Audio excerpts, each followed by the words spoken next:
Good morning friends, स्वागत है आपका अपने YouTube channel Sonu education point में। दोस्तों, हमने जो हिंदी की सीरीज चलाई है उसमें आज का जो सेकंड टॉपिक है वो है पर्यायवाची शब्द। पर्यायवाची शब्द वो शब्द होते हैं जो समान अर्थ रखते हैं। तो चलिए स्टार्ट करते हैं। वृक्ष। वृक्ष का मतलब होता है पेड़। तो इसके जो पर्यायवाची हैं वो हैं तरु, पादप, पेड़, अगम, बिटप और दूर्म। सबसे इम्पोर्टेंट इसमें बिटप है, बिटप और पादप। इसे आप अंडरलाइन कर लीजिए, बिटप और पादप को। सूर्य। सूर्य का पर्यायवाची दिनकर, दिवाकर, भानु, भास्कर, आदित्य। ये तो आपने खूब पढ़े होंगे बचपन से ही। इसमें जो सबसे ज़्यादा इम्पोर्टेंट है वो है मार्तंड और आदित्य, बहुत इम्पोर्टेंट है। जो मैं इम्पोर्टेंट बताती जा रही हूँ आप उन्हें अंडरलाइन करते जाइए, एग्ज़ाम के पॉइंट ऑफ व्यू से बहुत इम्पोर्टेंट है। कमल। कमल का पर्यायवाची जलज, सरोज, अब्ज, पंकज, सरसिज, ताम्रस, नलिन, अम्बुज और सतदल। अगर पानी के पर्यायवाची में हम जा लगा दें तो वो कमल के पर्यायवाची बन जाते हैं। तो कमल के पर्यायवाची में मोस्टली आप क्या देखेंगे, पीछे ज लगा होगा, जैसे जल, और इसमें जा लगा दिया तो जलज। इसमें सबसे ज़्यादा जो इम्पोर्टेंट पूछा जाता है एग्ज़ाम में वो है सरसिज और अम्बुज। इसे आप अंडरलाइन कर लीजिए। पंकज भी इम्पोर्टेंट है, लेकिन पंकज बच्चों को मोस्टली याद होता है। चांदनी। चांदनी का पर्यायवाची एग्ज़ाम में पूछा जाता है कुमुदी, ज्योत्सना। मैंने इस पर स्टार लगा दिया है। ज्योत्सना बहुत पूछा जाता है और ये इसकी क्या है, शुद्ध वर्ड मीनिंग है। ज्योत्सना क्या होता है, करेक्ट स्पेलिंग करने के लिए आता है, इसे देख लीजिए। और चंद्रातप, चंद्रिका, चंद्रकला, ये तो एक जैसे ही लग रहे हैं, ये याद करने में ज़्यादा दिक्कत नहीं आएगी। तरंग। तरंग का पर्यायवाची उर्मी, लहर, बीजी। लहर तो इजी है, उर्मी और बीजी को देखेंगे। आग। आग को हम क्या कहते हैं, पावक, अनल, दहन, जातवेद, हुताशन, कृषाणु, वायु शाखा यानी वायु का मित्र। तो आग का जो पर्यायवाची सबसे ज़्यादा इम्पोर्टेंट है या जो एग्ज़ाम में पूछा जाता है वो है हुताशन और कृषाणु। इन दोनों को अंडरलाइन कर लेंगे। सरस्वती। माँ सरस्वती, इनका जो पर्यायवाची है वो है भारती, वीणापाणी, इला, वागीश, वागेश्वरी, शारदा और गिरा। तो सबसे ज़्यादा जो इम्पोर्टेंट है सरस्वती के पर्यायवाची में वो है भारती और शारदा। चंद्रहास। चंद्रहास बहुत इम्पोर्टेंट है और ये टफ भी होता है अपने आप में। तो कृपाण, तलवार यानी तलवार का जो पर्यायवाची होता है वो है चंद्रहास। असी, करवाल और खड़ग। कृपाल, कृपाल तो आपने देखा होगा, जो पंजाबी लोग होते हैं वो अपने पास रखते हैं, वो तलवार के जैसा ही छोटा रूप होता है। इसका जो सबसे ज़्यादा इम्पोर्टेंट है वो है चंद्रहास और असी। असी पे मैंने 2 स्टार दिए हैं, इसे नोट डाउन कर लीजिए या फिर अंडरलाइन कर लीजिए। समुद्र। समुद्र के पर्यायवाची की याद करने की एक छोटी सी ट्रिक है कि इसमें मोस्टली क्या लगा होगा, धी लगा होगा पीछे। पयोधी, अवधि, उदधि, उदधि, नीरनिधि, नीरनिधि, रत्नाकर। रत्नाकर यानी समुद्र से हीरा, पन्ना ये सब निकाले जाते हैं, तो इसे रत्नाकर। वारिधि, जलधि, वारिस, जलधाम और अर्णव। सबसे ज़्यादा तो इम्पोर्टेंट है वो है रत्नाकर, वारिश और अर्णव। तो आप इन तीनों को अंडरलाइन करेंगे। समुद्र के पर्यायवाची बहुत पूछा जाता है एग्ज़ाम में। शशांक। शशांक का मतलब होता है चंद्रमा। निशाकर, राकापति यानी रात का पति। निशाकर, निशा रात का होता है और निशाकर चंद्रमा का। तारेश्वर, चंद्र, शशि, सोम और विदु। तो इसमें जो सबसे ज़्यादा इम्पोर्टेंट है वो है सोम और राकापति। आप इन दोनों को अंडरलाइन कर लेंगे। मछली।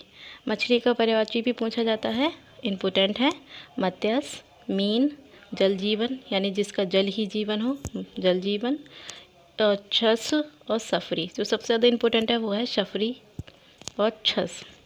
यमुना। यमुना नदी का। कृष्णा, सूर्यसुता, अर्कजा और सूर्यतना और कालंदी। सूर्यसुता मतलब होता है पुत्री का पर्यायवाची। तो सूर्य की पुत्री यमुना और सूर्यतनया। तो पुत्री का जो पर्यायवाची होता है वो होता है सुता, तनया, आत्मजा, तो इन दोनों में क्या हो रहा है, बेटी का पर्यायवाची आ रहा है, सूर्य के साथ लगा तो यमुना को सूर्य की बेटी माना जाता है। तो ये दोनों तो इस तरीक़ा से याद हो जाएंगे। इसका जो सबसे ज़्यादा इम्पोर्टेंट है, एग्ज़ाम में पूछा जाता है, वो है कालंदी। आप इन्हें नोट डाउन कर लीजिए और जो मैं इम्पोर्टेंट बता रही हूँ उसे अंडरलाइन करके याद रखिए। यहीं से एग्ज़ाम में क्वेश्चन पूछा जाता है। यानी मैंने ये प्रीवियस ईयर के बहुत ज़्यादा जो एग्ज़ाम में बार बार पूछे जाते हैं, वही मैंने क्वेश्चन को सेलेक्ट किया है और मेरी कोशिश है कि मैं आपको वही दूं जो एग्ज़ाम में बार बार पूछा जाता है। याद करने को तो बहुत सारा है, हम कहाँ तक याद करेंगे एग्ज़ाम में। षटपद, षटपद का मतलब होता है 6 पदों वाला। तो इसका जो ये भौरा के लिए होता है, यानी भौरा का पर्यायवाची होता है मधुकर, षटपद, अली, भृंग, मधुराज और मधुभक्षा। मधुराज, मधुकर, मधुभक्षा, तो मधु मधु याद कर लेंगे तो यहाँ से तो याद रहेगा कि ये षटपद का था। लेकिन अली जो है बिल्कुल भिन्न है, तो आपको जो सबसे ज़्यादा याद रखने की ज़रूरत है वो है अली। यानी जो भौरा का पर्यायवाची होता है वो होता है अली। अली अगर बड़ी की मात्रा हो जाती है तो उसका अर्थ हो जाता है शाखा से। किरण, किरण का पर्यायवाची भी पूछा जाता है मरीचि, दीप्ति, मयूख, रश्मि और कर। कर हाथ का भी पर्यायवाची होता है और किरण का भी पर्यायवाची कर होता है। जंगल, जंगल का कांतार, कानन, विपिन, आरण, वन और अटवी। इसका जो सबसे ज़्यादा इम्पोर्टेंट है वो है कानन और विपिन और आरण। सरिता, सरिता नदी का पर्यायवाची होता है। इसका है निम्न, तटनी और तारांगणी। तो तारांगणी निम्न याद रखेंगे, बहुत इम्पोर्टेंट है। अर्जुन, अर्जुन का बहुत इम्पोर्टेंट है, पूछा जाता है पार्थ, धनंजय, गांडीवधारी। गांडीवधारी यानी अर्जुन गांडीव रखते थे, तो गांडीवधारी तो इजी हो गया। इसका जो गांडीवधारी से इम्पोर्टेंट है वो है गुडाकेश। तो पार्थ, धनंजय और गुडाकेश। भारत भी अर्जुन को कहते हैं। जीव, जीव का जो पर्यायवाची होता है वो होता है जिव्या, रसना, रसज्ञ, रसिका और चंचला। सबसे ज़्यादा जो इम्पोर्टेंट है वो है इसका जिव्या। जिव्या का तत्सम पूछा जाता है। आँख, आँख का पर्यायवाची दृग, लोचन, चक्षु, नेत्र, नैन, अक्षी। सबसे ज़्यादा इम्पोर्टेंट लोचन, लोचन को अंडरलाइन करेंगे। अही, अही यानी सांप। उरग, सरीसृप, पवनाश, भुजंग, पनग,